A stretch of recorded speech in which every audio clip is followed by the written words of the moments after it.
اس دعا کے ساتھ کہ اللہ رب العزت ہمیں عمل کرنے کی توفیق عطا فرمائے، اور اللہ رب العزت ہمیں پھر اس حوالے سے مکمل دعوت و تبلیغ کرنے کی بھی توفیق عطا فرمائے، اور آپس میں ہمارے دلوں میں محبتیں اور اتحاد پیدا فرمائے۔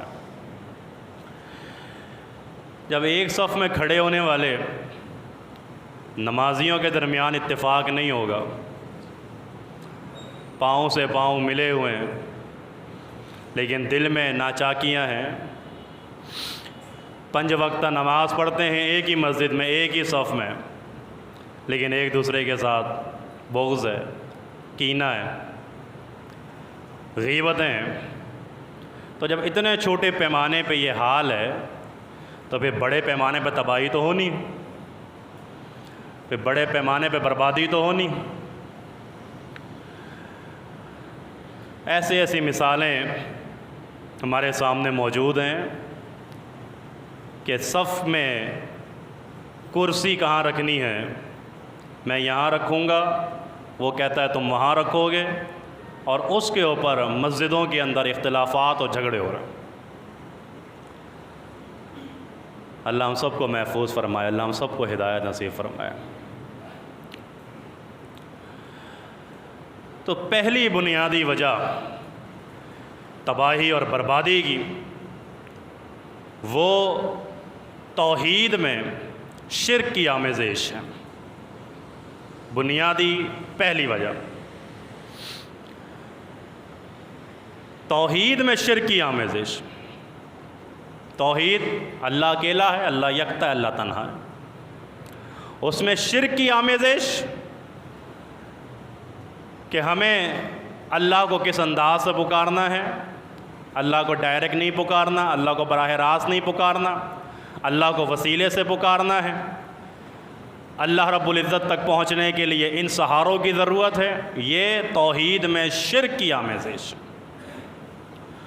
اور اللہ کا واضح اعلان قرآن میں یہ ہے کہ اگر تم ایمان لانے کے بعد اس میں ظلم کی ملاوٹ کرو گے، ایمان لانے کے بعد اس میں اگر تم شرک کی ملاوٹ کرو گے، ایمان لانے کے بعد اگر تم شرک جیسی نحوست کی ملاوٹ کرو گے، تو اللہ کہتا ہے میں تمہارے امن و امان کو برباد کر دوں گا، تمہیں ہدایت نہیں دوں گا، تم ضلالت کے اندھیروں میں ہوگے۔ اللہ نے کہا نا کہ شرک اگر تم نہیں کرو گے تو میں تمہیں اولئک لہم الامن وہم مہتدون، امن بھی دوں گا، ہدایت بھی دوں گا۔ لیکن اگر توحید کے بعد شرک ہے، ایمان کے بعد اس کی آمیزش ہے، ملاوٹ ہے ذرے کے برابر بھی، تمہارا امن برباد کر دوں۔ امن برباد ہے، بدامنی ہے، امن تباہ ہے، بالکل جان مال محفوظ نہیں ہے، وجہ شرک۔ گلی گلی کوچے کوچے میں شرک کے اڈے بنے ہوئے، شرک کی ملاوٹ جاری ہے، ڈنکے کی چوٹ شرکیہ نعرے ہیں، شرکیہ ترانے ہیں، شرکیہ گانے ہیں، شرکیہ نغمے ہیں، تو اللہ کہتا ہے میں تمہیں برباد کر دوں گا، میں اس چیز کو قبول نہیں کر سکتا، نہ میں اس چیز کو معاف کر سکتا ہوں، نہیں ہوگی یہ معاف، یہ نہ معاف ہوگی نہ تمہاری مغفرت ہوگی، بلکہ الٹا تمہارے اوپر عذاب ہوگا۔ سورۃ القریش میں اللہ کہتا ہے فَلْيَعْبُدُوا رَبَّ هَذَا الْبَيْتِ، ان سے کہو آؤ میرے گھر پہ، اللہ کے گھر پہ، اللہ کے در پہ آؤ، سجدے کرو، آؤ میرے پاس اپنی جبین نیاز کو جھکاؤ، فَلْيَعْبُدُوا رَبَّ هَذَا الْبَيْتِ، اس گھر میں آ کے میری عبادت کرو، اس گھر میں آ کے میری نوکری کرو، میری چاکری کرو، میری غلامی کرو۔ میں کیا کروں گا؟ الذی اطعمہم من جوع، بھوکے ہو تو میں کھانا کھلاؤں گا، افلاس میں پڑے ہوئے ہو، تمہاری افلاس کو، غربت کو ختم کروں گا، توحید کو اپناؤ۔ کھانے کے لالے پڑے ہیں، برکتیں میں دوں گا، معیشت کا رونا روتے ہو، معیشت کو مضبوط میں کروں گا، برکتوں کا رونا روتے ہو، برکتیں آسمان سے میں نازل کروں گا۔ پریشانیوں بیماریوں کا رونا روتے ہو، آؤ میرے در پہ عبادت کرو میری، میں تمہارے سارے مسائل کو حل کروں گا، کیونکہ ہم قادر ہیں، ہم مشکل کشا ہیں، ہم کشتی پار لگانے والے، ہم بیڑا پار لگانے والے۔ فَلْيَعْبُدُوا رَبَّ هَذَا الْبَيْتِ، میرے در پر، میرے گھر پر آ کے اپنے سر کو جھکاؤ، تمہاری ساری پریشانیوں کا حل ہمارے پاس ہے، تمہارے سارے رونے کا حل ہمارے پاس ہے، تمہاری ساری تکلیفوں کا حل ہمارے پاس ہے۔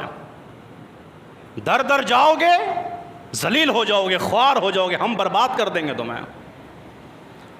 ہم اپنی زمین پہ شرک کو برداشت نہیں کریں گے، ہم اس کائنات میں شرک کو برداشت نہیں کریں گے۔ ذرے کے برابر بھی شرک ہوگا، تمہاری نیکیاں بھی برباد ہوں گی، تمہاری نسلیں بھی برباد کر دیں گے۔ ہمیں شرک نہیں چاہیے، ہمیں توحید چاہیے، ہمیں مضبوط توحید چاہیے، ہمیں پختہ توحید چاہیے۔ ہمیں ایسی توحید نہیں چاہیے جو حکمتوں سے بھری ہوئی ہو، مصلحتوں سے بھری ہوئی ہو۔ یہاں بات کر لی توحید کی، وہاں گئے تو ان کے گن گا لیے، یہاں گئے تو ان کے گن گا لیے۔ نہیں، جہاں موجود ہو، جس جگہ موجود ہو، ایوان مسلمانوں کا ہو یا کفار کا ہو، ڈنکے کی چوٹ رب کی توحید کی بات ہوگی، یہ توحید چاہیے ہمیں۔ مسلمانوں کے سامنے بھی توحید، مشرکوں کے سامنے بھی توحید بیان کرو۔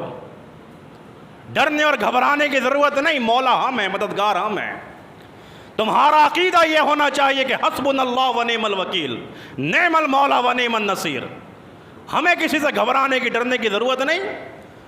ہم جہاں کھڑے ہوں توحید کی بات کریں، ہم جس جگہ موجود ہو توحید بیان کریں، ہم جس گلی کونے میں اور شہر کے جس حصے میں کھڑے ہو توحید بیان کریں۔ اللہ کہتا ہے مجھے ایسی توحید چاہیے، مجھے محمد رسول اللہ صلی اللہ علیہ وسلم، صحابہ کرام رضوان اللہ علیہم اجمعین جیسی توحید چاہیے۔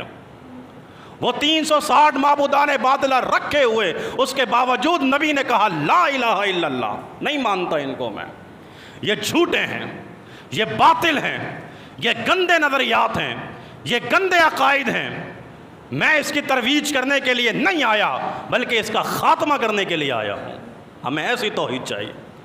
جب توحید یہ ہوگی، ہم تمہاری بھوک کو ختم کریں گے، تمہاری افلاس کو ختم کریں گے، تمہاری معیشت کو مضبوط کریں گے، تمہارے کاروبار میں 4 چاند لگا دیں گے۔ آؤ تو صحیح۔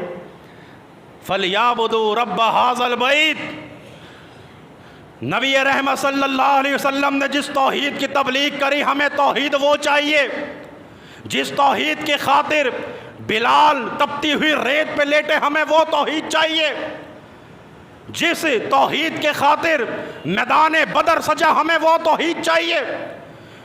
جس توحید کے خاطر میرے نبی طائف گئے اور طائف میں پریشانیاں اٹھائیں، ہمیں وہ توحید چاہیے۔ ہمیں ایسی توحید نہیں چاہیے کہ یہاں بات کر لی توحید کی، باہر نکلے کمپرومائز ہو گیا، سمجھوتا ہو گیا، جی یہ بھی ٹھیک ہے، یہ بھی ٹھیک ہے، ایسے بھی کر لو، ویسے بھی کر لو۔ نہیں، توحید یہ نہیں سکھاتی۔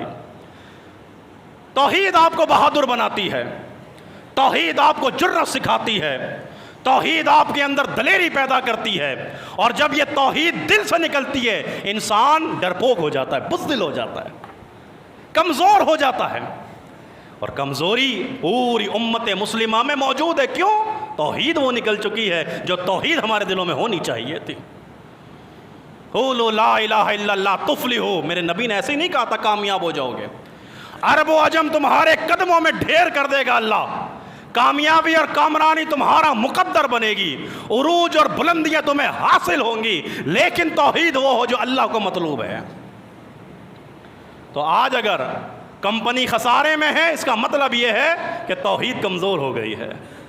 اگر توحید سینے میں مضبوط بھی ہے تو توحید کی بات کرنے سے ہچکچاہٹ ہو گئی ہے، توحید کا نعرہ لگانے سے کمزوری پیدا ہو گئی ہے۔ اسی لیے اللہ نے آج یہ بدامنی، تباہی، بربادی ہمارے مقدر میں لکھ دی ہے۔ اللہ ہم سب کو محفوظ فرمائے۔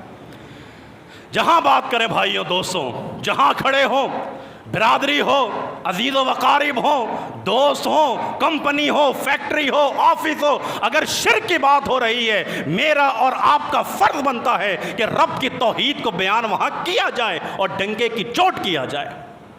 فَلْيَعْبُدُوا رَبَّ هَذَا الْبَيْتِ، فَلْيَعْبُدُوا رَبَّ هَذَا الْبَيْتِ الَّذِي أَطْعَمَهُم مِّن جُوع. میں کھلاؤں گا کھانا. یہ کھلائیں گے کھانا تمہیں جن کی تم چاکری کرتے ہو, سمجھتے ہو کہ پیسہ دے رہے ہیں. ان کے سامنے زبان کھولی نوکری چلی جائے گی, ان کے سامنے زبان کھولی تو کاروبار زندگی مفلوج ہو جائے گی. اگر مارکیٹ میں بیٹھ کے توحید کی بات کری تو دکان بند ہو جائے گی. اور یہ نہیں کھلاتے, خالق ہم ہیں, رازق ہم ہیں, کھلانے والے پلانے والے ہم ہیں. الذی اطعمہم من جوع, ہم وعدہ کرتے ہیں ہم کھلائیں گے. هو الرزاق ذو القوۃ المتین.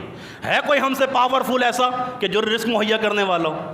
ہم سے زیادہ طاقتور کون ہے جو تمہیں رزق مہیا کرنے؟ ہم ہیں رزق مہیا کرنے والے, ہم ہیں کھلانے پلانے والے, ہم ہیں تمہیں پہنانے اڑانے والے, ہم ہیں تمہیں گھر کی چادریں اور دیوار اور چھت دینے والے, ہم ہیں. ہماری عبادت کرو. الذی اطعمہم من جوع وآمنہم من خوف. تمہارے خوف کو ختم کر دوں گا, تمہارے ڈر کو نکال دوں گا, تمہارے دل سے بزدلی نکال کے پھینک دوں گا, تمہاری کمزوری کو نکال کے پھینک دوں گا. بس میری عبادت کرو اور میری عبادت کی ترویج کرو, تشہیر کرو, تشریح کرو, توضیح کرو. بتاؤ لوگوں کے سامنے کھل کے بتاؤ کہ اس کائنات کی سب سے بڑی نیکی توحید ہے اور اس کائنات کا سب سے بڑا گناہ شرک ہے. توحید اگر ہے کامیاب ہے, اور شرک ہے نیکیاں جتنی بھی ہیں سب بربادی, بربادی بربادی. اللہ کہتا ہے نا, لے کر آؤ گے نا تم میرے پاس گناہوں کو لے کر آؤ گے نا, سمندر کی جھاگ کے برابر بھی گناہ لے کر آؤ گے, لیکن اگر اس گناہ میں شرک نہیں ہوگا میں معاف کر دوں گا. شرک نہیں, بس شرک نہیں چاہیے مجھے. شرک ہوگا معافی نہیں ہے, ذرے کے برابر بھی شرک ہوگا معافی نہیں ہے.